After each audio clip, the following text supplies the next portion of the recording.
Bonjour et bienvenue à toi dans cette nouvelle vidéo. C'est un plaisir de te retrouver aujourd'hui et aujourd'hui on va voir les 7 clés du livre L'Antarctique, le rêve d'une vie de Mike Horn.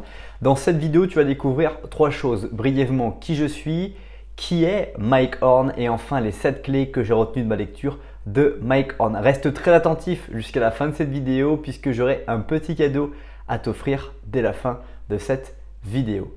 Alors qui je suis? Je m'appelle Ogier Dolé, j'investis mon temps à produire des écrits, des audios et des vidéos pour impacter des millions de personnes à trouver la confiance en eux pour leurs projets personnels et professionnels. Je t'invite dès maintenant à t'abonner à la newsletter pour ne pas rater les prochaines vidéos et redécouvrir les contenus les plus populaires.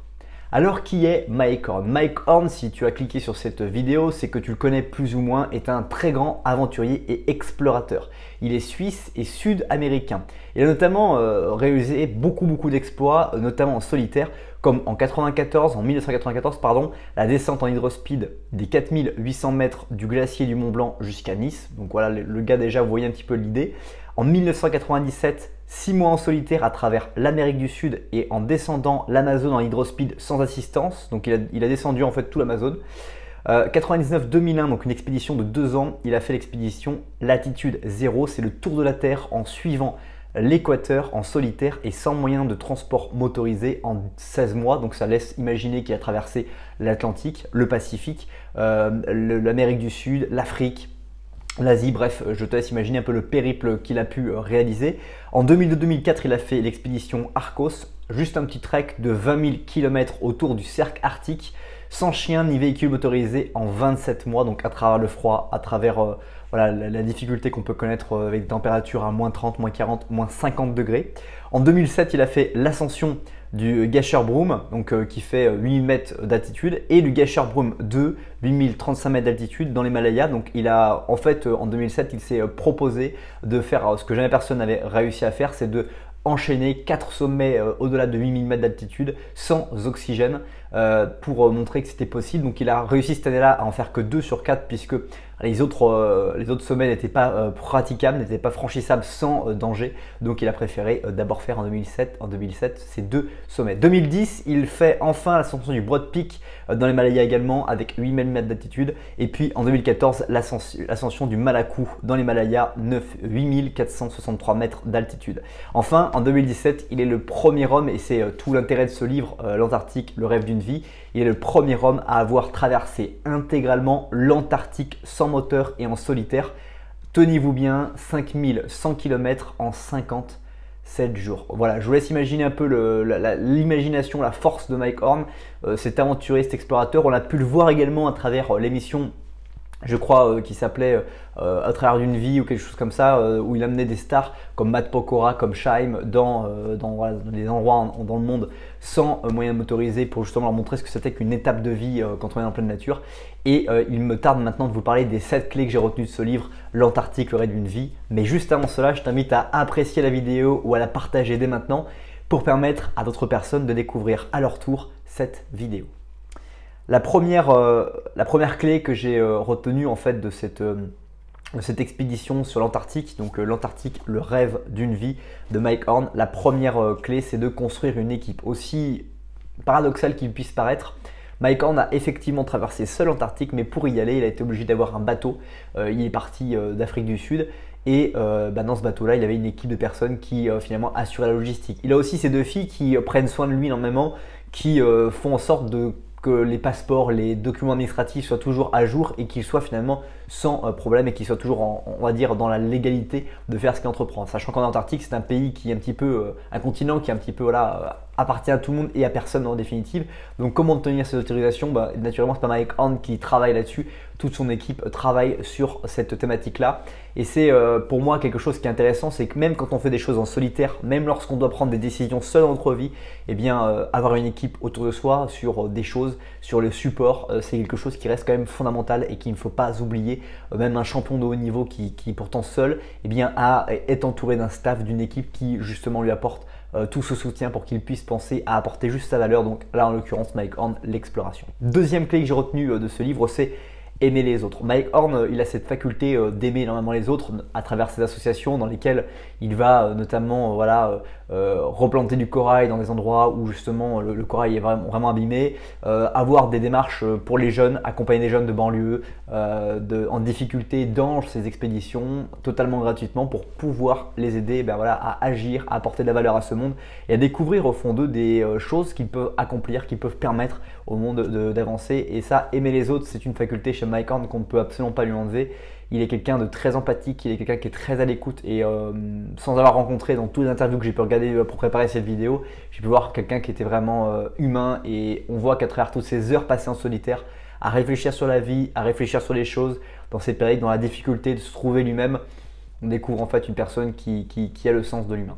Troisième clé que j'ai retenue de cette vidéo, c'est toujours trouver une solution. Il y a toujours une solution, mais il faut la trouver. Et c'est ce que Mike Horn nous propose parce qu'à travers cette expédition antarctique, je te laisse imaginer que voilà, c'était pas tout simple. Il y a eu par exemple une étape sans spoiler où il perd en fait son réchaud avec lequel il fait fondre la glace pour boire et avec lequel il fait aussi à manger le couscous, etc. pour avoir beaucoup de glucides.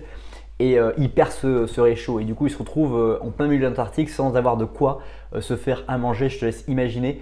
Et pourtant il trouve une solution. Pourtant après la panique, après le stress de justement cette situation, il se met à chercher, à travailler, à trouver une solution. Et quand tu es vraiment dans un danger de vie, tu trouves des solutions. Donc pourquoi ne trouverais-tu pas des solutions lorsque tu n'es pas forcément en danger de vie, mais lorsque tu cherches à vraiment résoudre une situation qui pour toi est importante à résoudre?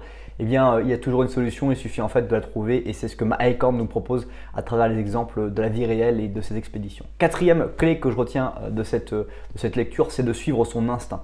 Mike Horn, par moment, il sait qu'il doit avoir une certaine direction pour son périple. Je crois que de mémoire, c'était d'aller plutôt à l'est.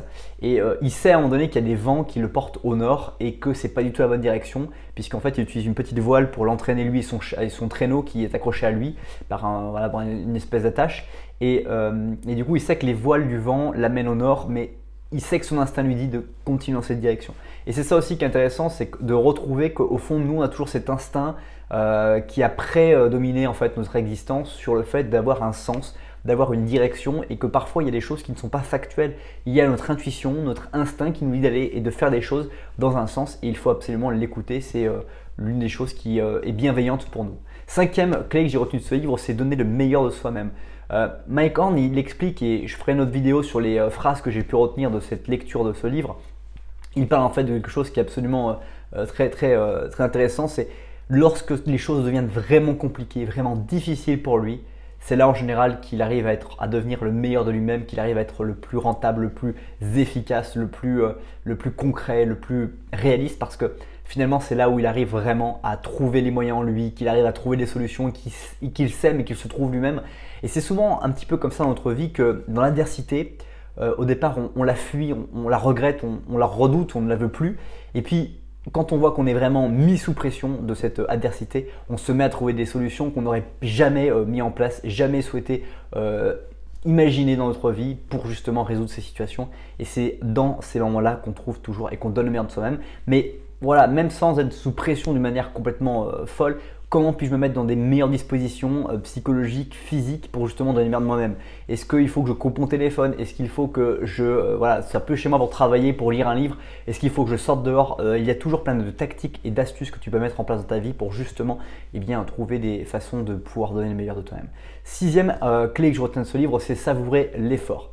La vie est un effort. L'expédition que réalise Mike Horn sont complètement des efforts. Monter l'Himalaya 4 fois, monter des pics d'Himalaya 4 fois pour passer 8000 mètres d'altitude sans oxygène, ça demande un effort considérable. Chaque pas quand on lit son livre Vouloir toucher les étoiles, chaque pas qu'il fait pour monter dans les montagnes, c'est très dur parce qu'avec la pesanteur, avec le souffle, l'oxygène qui est diminué, c'est difficile de lever le pied.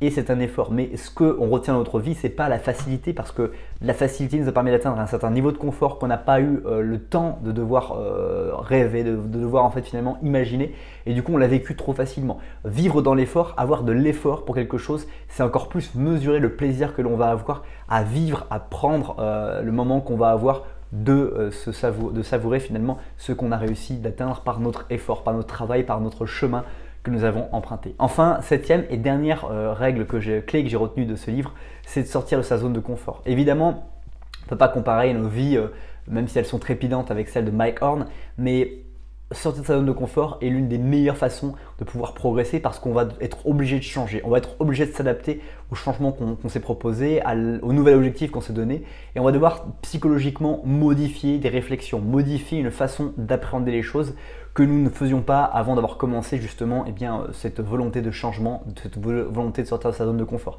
Quelles sont les choses, et je terminerai sur cette question dans cette vidéo, quelles sont les choses aujourd'hui que tu as envie de faire et pour lesquelles il faut que tu changes? Quelles sont les choses qui sont en dehors de ta zone de confort mais que tu adorerais faire et que voilà, si tu te lançais, si tu te disais je me lance vraiment, tu m'inscris, tu te lances un petit pas, tu réserves un billet d'avion éventuellement, tu achètes un billet de train, quelque chose qui va juste lancer le premier pas pour que tu puisses te lancer et passer au niveau supérieur. C'est déjà la fin de cette vidéo, merci beaucoup pour le temps que tu as consacré à cette vidéo. Naturellement, beaucoup plus de choses que ce que j'ai pu dire dans cette vidéo apparaissent dans la description juste en dessous. Ceci afin de te permettre d'aller plus loin si tu as envie d'aller plus loin par rapport justement à ce livre de l'Antarctique, le rêve d'une vie de Mike Horn. Et puis comme d'habitude, je t'invite à nouveau à recevoir gratuitement mon cadeau, 7 livres impactants et inspirants pour avancer dans ta vie, pour éventuellement provoquer le changement ou pour en savoir plus sur l'homme que tu es ou la personne que tu es aujourd'hui. Merci beaucoup pour le temps que tu as consacré à cette nouvelle vidéo. Passe une bonne suite des journées.